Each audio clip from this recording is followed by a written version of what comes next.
नमस्कार, मी राधा स्वागत करते तुमचं राधाज मॅजिक किचन या आपल्या यूट्यूब चॅनेलवर।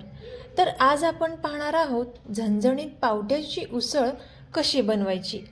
पावट्याची आमटी किंवा पावट्याचा भात तुम्ही बऱ्याचदा केला असेल, पण या पद्धतीने पावट्याची झणझणीत उसळ कधीच केली नसेल। तर कशी बनवायची यासाठी रेसिपी अगदी शेवटपर्यंत नक्की पहा। चला तर मग आजच्या रेसिपीला आपण सुरुवात करूया।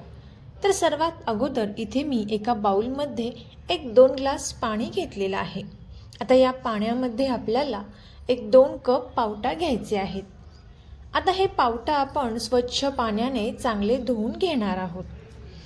तोपर्यंत जर तुम्ही आपल्या चॅनलवरती नवीन आला असाल तर नक्कीच आपल्या चॅनलला सबस्क्राईब करा आणि सबस्क्राईबच्या पुढचे बेल आयकॉनचे बटन दाबा, जेणेकरून इथून पुढच्या छान छान रेसिपीज सर्वात अगोदर तुम्हाला पाहायला भेटतील।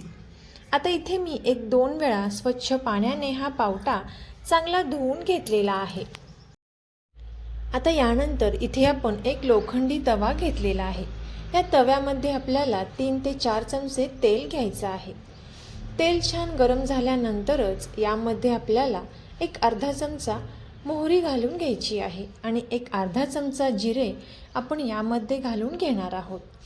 आता जिरे आणि मोहरी छान तडतडल्यानंतर यामध्ये आपल्याला 2 मीडियम साईजचे कांदे चिरून घेतलेले यामध्ये घालायचे आहेत।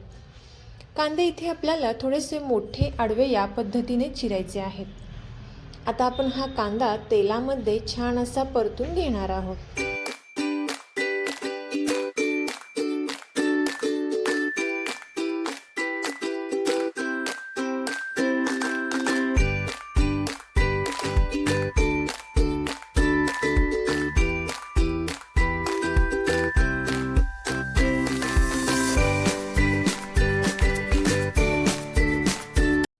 आता हा कांदा छान असा परतून घेतल्यानंतर आपण जो पावटा स्वच्छ धुवून घेतलेला आहे तो पावटा संपूर्ण यामध्ये आपल्याला घालायचा आहे।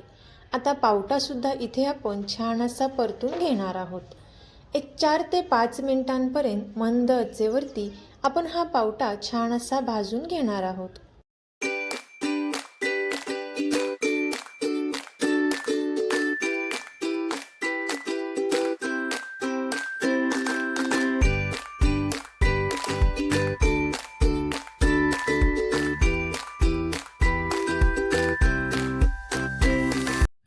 आता हा पावटा छान असा भाजून झाल्यानंतर यावरती झाकण ठेवून एक 5 मिनिटांसाठी छान अशी वाफ येऊन द्यायची आहे। एक 5 मिनिटांनंतर पुन्हा एकदा इथे आपण हे चांगलं मिक्स करून घेणार आहोत। आता यानंतर यामध्ये आपल्याला सर्वात अगोदर चवीनुसार मीठ घालून घ्यायचं आहे। मीठ घातल्यानंतर एक अर्धा चमचा धणे पावडर घालायची आहे।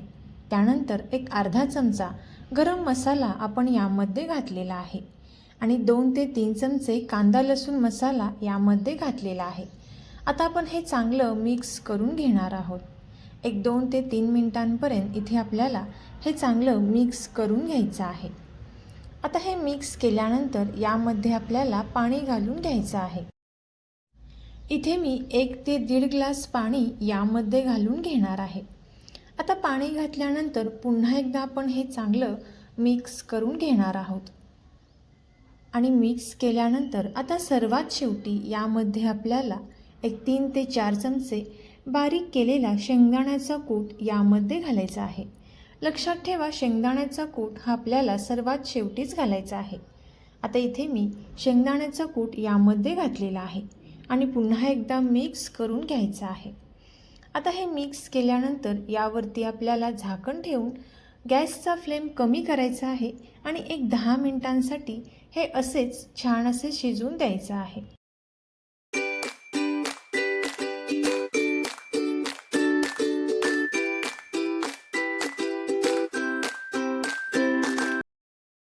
आता एक 10 मिनिटांनंतर इथे तुम्ही पाहू शकता मस्त अशी झणझणीत पावट्याची उसळ इथे तयार झालेली आहे। तर तुम्ही सुद्धा याच पद्धतीने एकदा या पावट्याच्या सीझनमध्ये पावट्याची उसळ या पद्धतीने नक्की ट्राय करून पहा आणि कशी झाली ती कमेंट करून नक्की सांगा। तुम्हाला जर ही रेसिपी आवडली असेल तर नक्कीच ही रेसिपी आपले मित्रमैत्रिणी आणि नातेवाईकांसोबत शेअर करा. चॅनलवरती नवीन आला असाल तर नक्कीच चॅनलला सबस्क्राईब करा आणि सबस्क्राईबच्या पुढचे बेल आयकॉनचे बटन दाबा, जेणेकरून इथून पुढच्या छान छान रेसिपीज सर्वात अगोदर तुम्हाला पाहायला भेटतील.